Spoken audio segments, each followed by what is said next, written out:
Hi, my name is Nathan Harris, and today I'm going to be discussing college athletics, specifically paying college athletes for their likeness. Now, you might not agree with me on this topic, but hopefully I can persuade you to change your mind.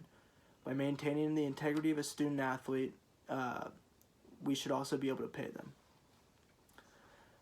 Although there's a lot of controversy regarding this topic, you can't deny that college sports bring in a lot of revenue for their respected schools and universities.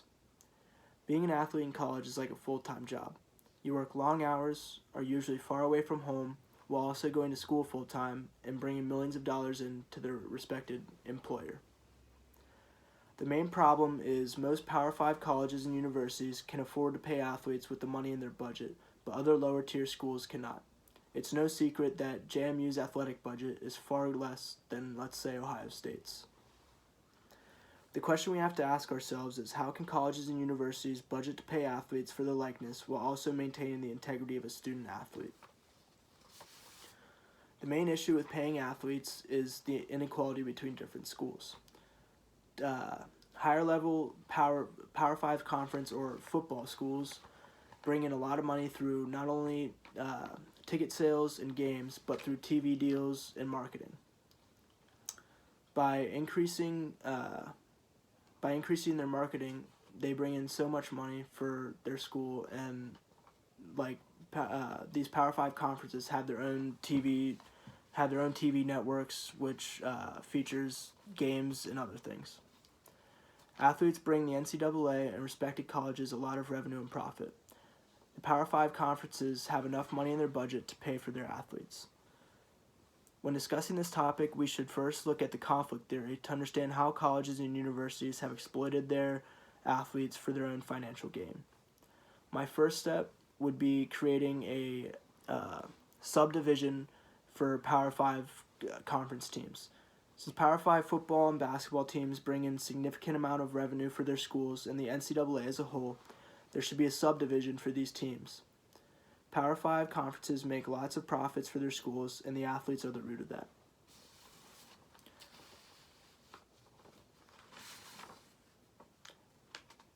My next step would be using college coaches' bonuses to help fund their athletes.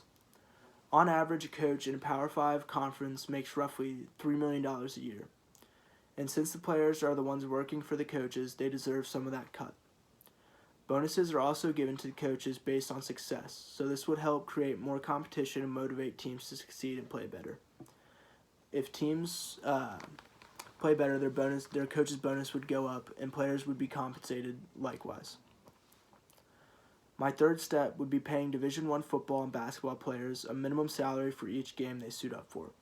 And when I say minimum salary, I'm not talking like an NFL or NBA minimum salary of thousands or millions of dollars. I'm talking about maybe a couple $100s a game. The emphasis of this is when they suit up and they play. By only paying players who suit up, this would eliminate any academic dishonesty, because if a player is on academic probation or any other thing, they would not be getting paid. This leads me to my fourth step of only paying students who meet a minimum GPA requirement. By raising the GPA requirements, you put the student in front of the athlete. This would be an incentive for students to take their academics more seriously, while also being paid for the other work they put in. Like I said earlier, being an athlete in college is like a full-time job. They work long hours for the sport they play, and then they have to come back home and focus on their schoolwork. By raising this GPA requirement so they get compensated if they meet it, this would drive the incentive for players to do better in school. My fourth step would be requiring athletes to put 50% of their income towards paying off any student loans or debts they have. This would also go towards paying off tuitions. By doing so, we would eliminate the full ride scholarship, since athletes would be able to pay off their tuitions over time. Since they're making a salary for each game, if they put 50% of that aside to pay off any debts, loans, or tuition they need to pay off, they'd also be gaining more financial responsibility. My final step is for the NCAA to give at least 10% of any marketing or television right profits for teams and players in major events. These events include things like college football playoffs, the New Year's Six Bowls, and March Madness. As main events for the respective sport, they bring in a lot of revenue for the NCAA, and the players should be compensated for it. In 2016 alone, March Madness brought in nearly $500 million. A lot of that money came from TV rights and marketing campaigns. These campaigns should help compensate players because they're using these players as an entertainment factor. So that is my action plan for paying college athletes. They provide an entertainment factor, and it's something they should be compensated for.